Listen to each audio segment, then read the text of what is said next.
কৃষক এবং উদ্যোক্তা ভাইয়েরা, আপনারা যারা ক্যারেটে ভার্মিকম্পোস্ট উৎপাদন করছেন বা করতে চাচ্ছেন তাদের জন্য আমাদের আজকের ভিডিও। পুরো ভিডিওতে আমরা ক্যারেটে ভার্মিকম্পোস্ট উৎপাদন পদ্ধতির শুরু থেকে শেষ পর্যন্ত বর্ণনা করতে চাই। সঙ্গে আছে আমি আব্দুর রহিম, উপসহকারী কৃষি অফিসার, বগুড়া সদর, বগুড়া। আপনারা আমার পিছনে দেখতে পাচ্ছেন অনেকগুলো ক্যারেট এখানে দাঁড় করানো আছে এবং প্রতিটা ক্যারেটেই কিন্তু ভার্মিকম্পোস্টের উৎপাদন চলছে। আমরা সামনে একটা ক্যারেট রেখেছি, ফাঁকা একটা ক্যারেট।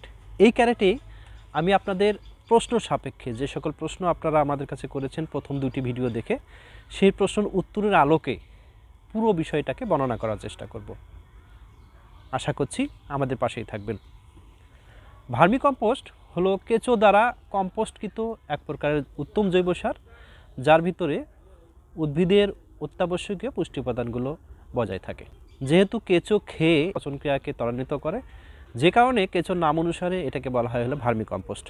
আমাদের দেশে প্রতিটি এলাকায় বর্তমান ভার্মিকম্পোস্ট উৎপাদন হচ্ছে। এছাড়া বিশ্বের সকল উন্নত কৃষি প্রযুক্তি সম্পন্ন দেশেও কিন্তু ভার্মিকম্পোস্ট উৎপাদন এবং ব্যবহার হয়ে থাকে।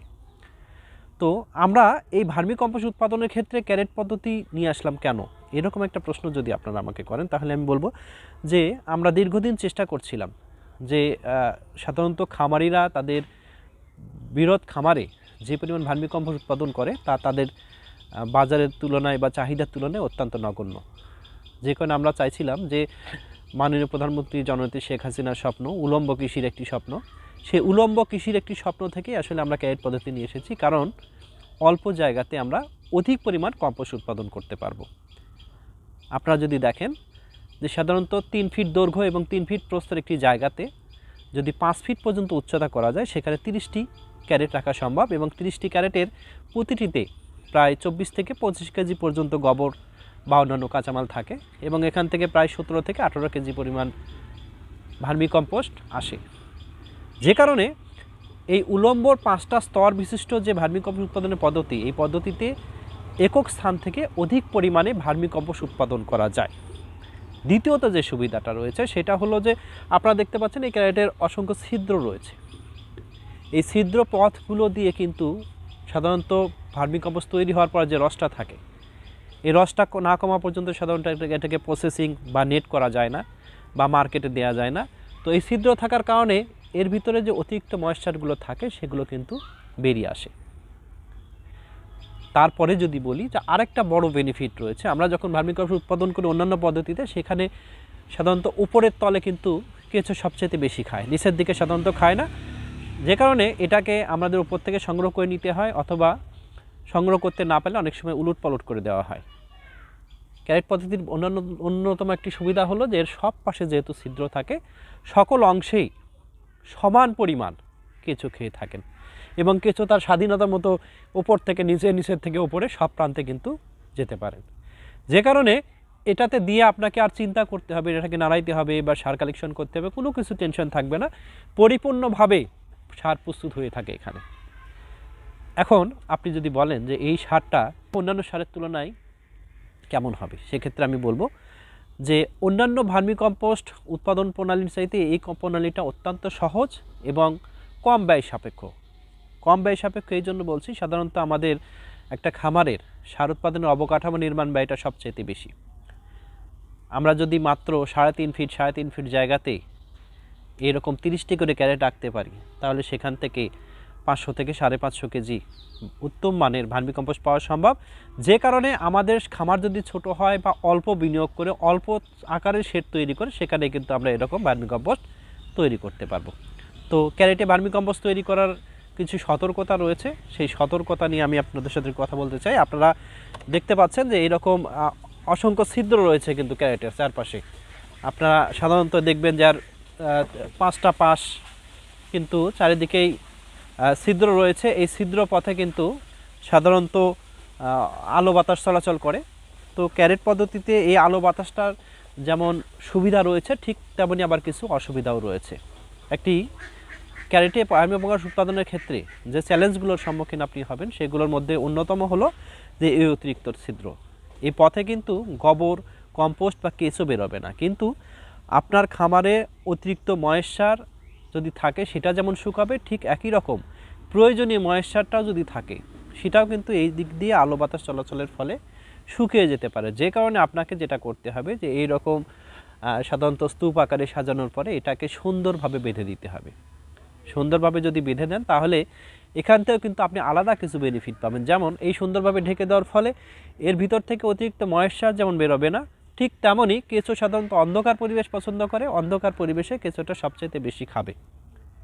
তারপরেও যদি বলি আরেকটা বড় বেনিফিট হলো সাধারণত ভার্মিকম্পোস্ট উৎপাদনের ক্ষেত্রে এটা যত ঢাকা থাকে সারের কোয়ালিটি তত সুন্দর হয়, কারণ চেহারা তত সুন্দর হয়, বাজার মূল্য বা বাজার ভ্যালু যেটা হয় সেটা সবচেয়ে ভালো পাওয়া যায়। তো একটা ক্যারেট পদ্ধতিতে প্রথমে আপনাকে একটি ক্যারেট নিতে হবে। ক্যারেটের ভিতরে সাধারণত 25 থেকে সর্বোচ্চ 30 দিন পর্যন্ত এই ভার্মিকম্পোস্ট উৎপাদন হতে থাকবে। যে কারণে এখানে আপনি যে গোবরটা ব্যবহার করবেন সেই গোবরটা অবশ্যই যেন একটু ঝুরঝুরে হয়, অতিরিক্ত আর্দ্রতা না থাকে, অতিরিক্ত ময়েশ্চার না থাকে।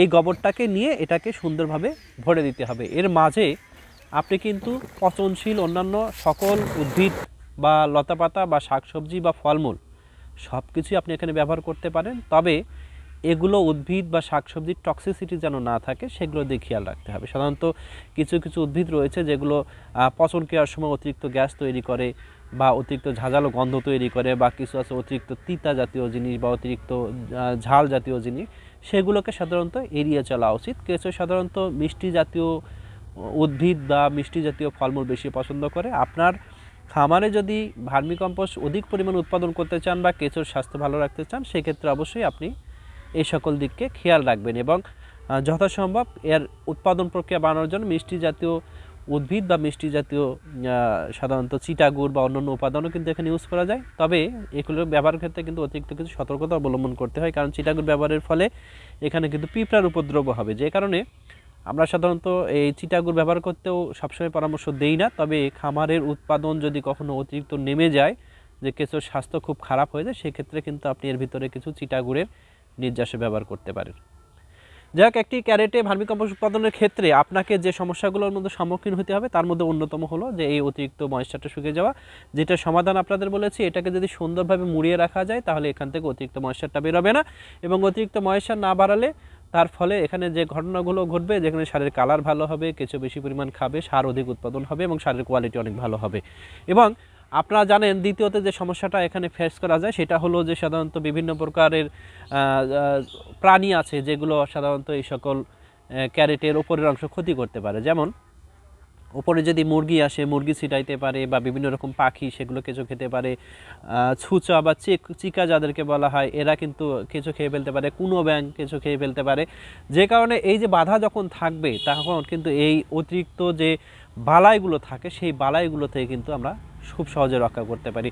এরপরে যদি বলি, যদি কখনো আপনার মনে হয় যে এখানে ময়েশ্চারের ঘাটতি রয়েছে, সেক্ষেত্রে কিন্তু আপনি সাধারণত প্রথম অবস্থাতেই ময়েশ্চারটাকে অতিরিক্ত ব্যবহার করতে হবে, দ্বিতীয়তে কোনো ময়েশ্চার ব্যবহার করার সুযোগ নেই। কারণ হলো যে কেঁচো সাধারণত প্রথমবার ফ্রেশ পানি পছন্দ করলে দ্বিতীয় ক্ষেত্রে ফ্রেশ পানি পছন্দ করে না, কারণ কেঁচোর শরীর সবসময় ভেজা থাকে এবং তারা তাদের শরীরের প্রয়োজনীয় এনজাইম তৈরি করে এবং সবসময় স্যাঁতসেঁতে থাকে। কারণ এখানে শুধু কেঁচো খেয়ে সার তৈরি করে না, কেঁচোর গা থেকে যে নির্যাস বেরোয়, কেঁচোর গা থেকে যে এনজাইম নির্গত হয়, সেই এনজাইমগুলো কিন্তু এই ভার্মিকম্পোস্টের সাথে মিশে উত্তম জৈব সার তৈরি হয়। যে কারণে এই সমস্যাটাকে মনে রাখতে হবে। তবে ক্যারেটের জন্য সবচাইতে বড় চ্যালেঞ্জ যেটা, এই পদ্ধতির সবচাইতে বড় চ্যালেঞ্জ যেটা, সেটা হলো যে ক্যারেট পদ্ধতিতে ভার্মিকম্পোস্ট উৎপাদন করার ক্ষেত্রে আপনাকে মনে রাখতে হবে সাধারণত শীতকালে যখন প্রচুর ড্যান্সিং ফগ হয় এবং সাধারণত দেখা যায় 5-7 দিন বা 10 দিন সাধারণত রোদ থাকে না, এই সময় কিন্তু বায়ুমণ্ডলে অক্সিজেনের পরিমাণ কমতে থাকে। ঠিক একই রকমভাবে এই অক্সিজেনের মাত্রা যদি অতিরিক্ত কমে যায় সেক্ষেত্রে কিন্তু কেঁচোগুলো ক্যারেট থেকে বেরিয়ে আসতে পারে। কেঁচোগুলো যাতে বেরিয়ে আসতে না পারে সে কারণে আপনাকে যেটা অবলম্বন করতে হবে সেটা হলো যে সাধারণত ক্যারেট যেখানেই রাখবেন বা যে ঘরে রাখবেন সেই ঘরে যেন সাধারণত অতিরিক্ত ঠান্ডা বা ড্যান্সিং ফগ বা কুয়াশা যেন সরাসরি না লাগে সেদিকে আপনাকে খেয়াল রাখতে হবে। এবং সাধারণত এই ক্যারেটগুলো সবসময় পরিষ্কার পরিচ্ছন্ন রাখতে হবে। এর আশপাশে সাধারণত যথেষ্ট খোলামেলা জায়গা থাকে যেখানে পর্যাপ্ত অক্সিজেন থাকে, কেঁচো যেন সাধারণত সেই অক্সিজেন নিয়ে আর যে ক্রিটিক্যাল মুহূর্ত সেই ক্রিটিক্যাল মুহূর্তগুলোতে টিকে থাকে। যাই হোক, আপনারা যারা আমাদের ভিডিওটি দেখছেন তাদের সবার অবগতির জন্য বলছি যে সাধারণত ক্যারেটে যদি ভার্মিকম্পোস্ট উৎপাদন করতে যান তখন এই সকল সতর্কতার বিষয়গুলো মনে রাখবেন। তাহলেই কিন্তু আপনার এই ক্যারেট পদ্ধতিতে ভার্মিকম্পোস্ট উৎপাদন সফল হবে। ধন্যবাদ সবাইকে, ভালো থাকবেন, ভালো রাখবেন। আল্লাহ হাফিজ।